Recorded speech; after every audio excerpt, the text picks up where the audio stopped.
观众朋友们好，这里是大时局，我是小峰。9月10号深夜，北京传出惊悚消息，演员于朦胧突然坠楼身亡，37岁，正值人生与事业的黄金年纪，却在一夜之间戛然而止。警方很快下结论，排除刑事嫌疑，可网友们并不买账，因为现场的细节实在太诡异。今天我们就来一起梳理这起突如其来的悲剧，于朦胧身亡背后究竟有哪些疑点，而这场事件又如何折射出中国娱乐圈的制度性困境。9月11号下午，于朦胧工作室终于发了讣告，外界这才无奈接受了这个残酷的事实。这位37岁的男星已经在前一日凌晨在北京朝阳区的阳光上东小区从朋友家坠楼身亡。声明里写得沉痛，我们深爱的朦胧于2025年9月11号坠楼身故，经警方工作已排除刑事嫌疑，愿逝者安息，愿生者坚强。说到这里，咱们得交代一下案发的细节。事情发生在阳光上东小区，这可是个明星云集的高档小区，房价1平米8万往上。9月10号晚上，于朦胧和5、6个好友在家里聚餐，气氛据说挺不错，吃吃喝喝聊聊天，一直闹到深夜。到了凌晨2点，他说累了，就自己回卧室，把门锁上睡觉。其他人继续，直到早上6点才散场。可就在这时，大家发现不对了，人呢？下楼一看，心都凉了，5楼下面躺着一个年轻人。最早发现的不是朋友，而是一位遛狗的邻居。狗狗闻到异样的味儿，把他拉过去一看，吓得赶紧报警。救护车很快赶到，警方封锁现场，一直忙到上午9点多才解封。一个事业正红、笑容灿烂的男神就这样走了。警方一句排除刑事嫌疑就想结案，但细节实在太诡异。接下来咱们就来逐条聊聊网友们提出的那些疑点，聊完之后或许你也会有自己的判断。疑点1，口袋里的2块劳力士。最早爆料说，在出事现场从于朦胧身上发现2块劳力士，还是朋友的手表。可问题来了，一个人要是准备轻生，会特意把2块价值不菲的表揣口袋里吗？网友怀疑，这是不是有人故意栽赃，让外界觉得他贪财欠债，甚至染指圈子里那点见不得人的利益交换。大家都知道，于朦胧平时是低调派，从不炫富，突然冒出劳力士，这不免让人浮想联翩。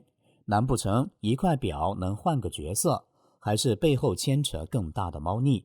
疑点2，被撕开的纱窗。现场照片一出，很多人都看傻了，那钢制纱窗不是正常推拉，而是硬生生被撕开的。上半部被抠开，下半部还连着框，边缘整齐。问题是，要是他自己想跳楼，为啥不直接拉开窗，偏偏要费这么大劲儿？有人猜，这更像是挣扎过程中的意外跌落。另外，窗下有大量呈弧形抓痕，像是临死前还想抓住最后一根稻草。可警方一句没有搏斗迹象就把事带过了，这不诡异吗？疑点3，朋友的反应。朋友下楼发现尸体，第一反应居然是拿衣服盖脸。可正常情况下，不是应该先确认呼吸，试试急救，还是立刻拨打120？怎么可能第一时间就盖脸？网友说，这反应太冷血了，甚至怀疑是不是事先就知道他没救了。疑点4，警方调查速度惊人。事情发生在凌晨5点42分，下午的声明就说已排除刑事嫌疑，短短12个小时，调查、审问、监控、尸检全都搞定。这效率别说网友了，换谁也觉得蹊跷。要知道，正常案件往往要拖好几天，结果这边咔嚓一下就结案了。更有传言说，里面牵扯到官方大佬，甚至劳力士就是补偿品。网友火了，这速度背后是不是有人在施压？疑点5，谁参加了聚会？网上流传一份名单，当晚聚会的人里有经纪人、助理、编剧、导演还有他的好友。不过导演马上出来否认，还晒出微信截图证据，却被揭 P 图。那么这些人里到底谁才是主人？为什么于朦胧进了卧室还锁了门，结果却还能出事？再蹊跷的是，事件一出马上冲上热搜，可很快官方就出手了。国家网信办直接点名小红书，说平台炒作明星八卦，要约谈处罚。到9月12号凌晨，微博上的所有相关热搜干脆全部撤下。网友忍不住问，这是不是在刻意掩盖真相？背后是不是涉及更高层的干预？这些疑点像一团乱麻，网友越挖越深。可问题是，于朦胧到底为什么会走到这一步？要理解这个悲剧，也许得先回头看看他的生前近况和成名录，才能找到那些隐隐的裂痕。1988年6月，他出生在新疆乌鲁木齐，一个单亲家庭的独子，妈妈打零工把他拉扯大。从身份来看，他算是全能型的艺人，歌手、演员、模特，甚至还做过导演。在歌手和演员这2条线上，他都有过不错的成绩。虽然不是顶流，但也属于有才华、有人气的那一挂。光是他的社交账号，粉丝就有2600万。北漂的时候，他机会不算少。2011年，他就在蔡康永导演的微电影《纵身一跃》里亮相，还是对戏周迅、余文乐，首秀就挺亮眼。2013年，他又参加《快乐男声》，最后拿下北京唱区冠军，全国第10名。真正让他火起来的是2015年的网剧《太子妃升职记》，他演九王齐汉，邪魅的王爷一出圈，播放量直接破了2亿。到2017年，他又在大爆剧《三生三世十里桃花》里演白珍，被粉丝誉为4海8荒第1美男子。同年，他还发了首张同名迷你专辑《于朦胧》，拿下了亚洲金曲大赏内地年度最受欢迎全能艺人奖。按理说，演了现象级热剧，又有歌手身份加持，他应该有更大突破才对。但世事难料，2021到2023这3年，他几乎在娱乐圈销声匿迹。这期间，他只上过2档综艺，播出的电视剧也都是早在2020年前拍完的。直到2023年9月，他才重新开拍古装剧《一伞烟雨》。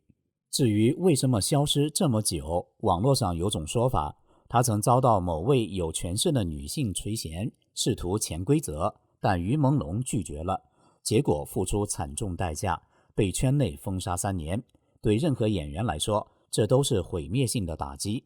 或许正是这段挫折，让他的心理出现问题。其实他本人也在访谈里透露过，说自己经历过人生低谷，心情会郁闷失落，甚至怀疑自我。他还谈到自救，说失眠1夜后看到清晨的阳光会觉得治愈。那句话如今回头看格外心酸。从近年的公开照片来看，他的状态确实大不如前，身材消瘦，神情憔悴。网友形容他薄得像片纸。有粉丝在机场偶遇他，隔着衣服都能清楚看到锁骨。七夕节时，他还在微博更新过一组散步的照片，看似和花草互动，可细看却透着压抑。高到脖子的城墙几乎把他挡住，他只能伸出头看远方的风景。而且就在事业刚有点回暖的时候，他名下的2家公司上海启蒙影视和东阳先盟影视分别在2024年11月和2025年7月注销。在娱乐圈寒冬弥漫的今天，这会不会意味着他其实已经陷入了经济困境？于朦胧的离世，很多人看到的是一个37岁演员在事业刚有回暖的时候却突然坠楼身亡。外界解读不外乎抑郁或者潜规则，但说到底，不只是个人的悲剧，背后折射的其实是整个中国娱乐圈的制度性困境。在镁光灯下，明星看似光鲜无比，但本质上他们只是高风险的自由职业者。这个行业里没有稳定保障，没有公平规则，更多的是高度依附资本与权力的脆弱处境。艺人们被榨干利用价值之后，往往就被抛弃。你可以说他们是人矿，是牛马，在体制和资本的夹缝中被耗损殆尽。这种困境根子其实在政治环境。近年来，大陆官方对文娱领域的干预越来越重，清朗行动、限娱令、行业治理等等，这些政策把娱乐产业直接纳入国家意识形态的控制范畴。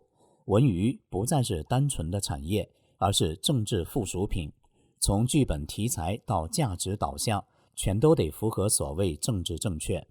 结果是什么？平台和投资方纷纷自我审查，在项目还没开拍前，首先考虑的不是市场潜力，而是过审风险。创作空间被压缩得越来越小，作品千篇一律，艺人的机会也随之锐减。在这种制度框架下，潜规则早已不是孤立的道德问题，而是权力与资本不对等的副产品。从来不是靠市场规律决定谁能红，谁能走多远。资源分配往往取决于人脉和绿色通道。偏偏大环境还在恶化，经济低迷，消费疲软，资本大举退潮，能拿到资源的永远是少数有背景的公司和人脉圈层。像于朦胧这样既没背景也不愿妥协的中生代艺人，唯一能依靠的就是一点运气和粉丝的支持，但拒绝潜规则往往就等于自己切断了资源渠道。所以中国娱乐圈的困境远远不只是圈内纷争、艺德滑坡、潜规则这些表面现象，而是深层制度问题的直接体现。当意识形态、司法与媒体都掌握在同一只手里，保障缺失、投诉无门就成了常态。这是一个无解的闭环。当法律无法保护你，媒体不能替你说话，独立组织无法支持你，个人再怎么努力，终究是这个体系里被系统性压迫的一粒尘。于朦胧的悲剧离场只是冰山一角，今天是他，明天又会轮到谁？或许比起追问谁会是下一个受害者，我们更应该思考如何真正记住于朦胧，不要把它仅仅当作娱乐圈里转瞬即逝的流量符号，而是去看见它身上折射出的整个行业困境。因为一个健康的娱乐圈不应该让明星孤军奋战，任由资本和制度宰割，它应该是一个让艺术自由生长，让创作者得到尊严与保障的地方。观众朋友，斯人已逝，让我们记住于朦胧的才华、努力与挣扎，同时也让我们一起祈祷，愿于朦胧一路走好，愿类似的悲剧不再发生。